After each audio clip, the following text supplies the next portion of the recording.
राष्ट्रवादी अजित पवार पक्षाचे नेते छगन भुजबळ यांनी सिल्वर ओकवर जाऊन राष्ट्रवादी शरद पवार पक्षाचे अध्यक्ष शरद पवार यांची भेट घेतली असून या भेटीबाबत आज दिनांक 16 जुलै रोजी दुपारी 3 वाजता महाराष्ट्र राज्याचे मदत व पुनर्वसन मंत्री यांनी माहिती देताना जिल्हा परिषद येथे सांगितले आहे.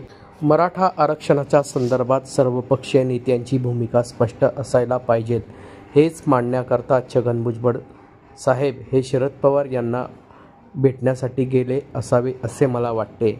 राजकीय पोळी भाजण्याकरता कोणीही एखाद्या समाजाची बाजू घेऊ नये किंवा समाजाबद्दल काही बोलू नये किंवा कुठलीही भूमिका घेऊ नये असं होऊ नये असं जाहीरपणे बारामती येथील सभेत छगन भुजबळ यांनी बोलून दाखवले आहे. ओबीसी आणि मराठा अशा दोन्ही समाजांना शरद पवार साहेब यांना मोठ्या प्रमाणात मतं दिली आहेत असं छगन भुजबळ यांनी सांगितलं असेल.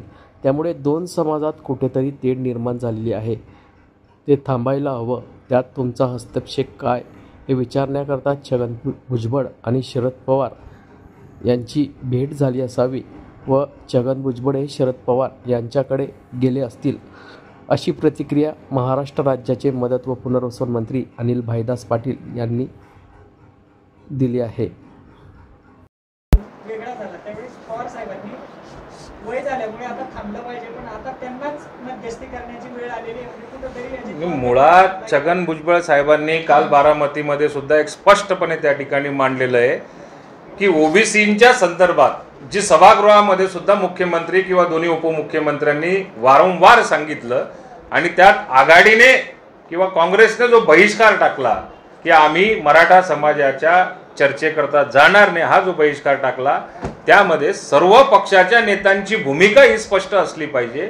त्या नेत्यांचं म्हणणं काय हे त्या ठिकाणी स्पष्टपणे मांडलं पाहिजे आणि तेच कदाचित माझ्या माहितीनुसार भुजबळ साहेब पवार साहेबांना विचारायला गेले असतील की आपली ओबीसींच्या संदर्भात भूमिका काय आणि मराठा समाजाच्या बाबतीत भूमिका काय.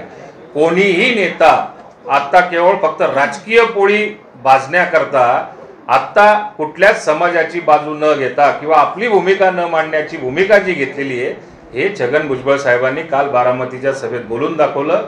आणि पवार साहेबांना सुद्धा तेच विचारायला गेले की साहेब की तुम्हाला ओबीसीने सुद्धा खूप मोठ्या प्रमाणावरती आत्तापर्यंत मतं दिलेली आहेत आणि मराठा समाजानेही दिलेले आहेत.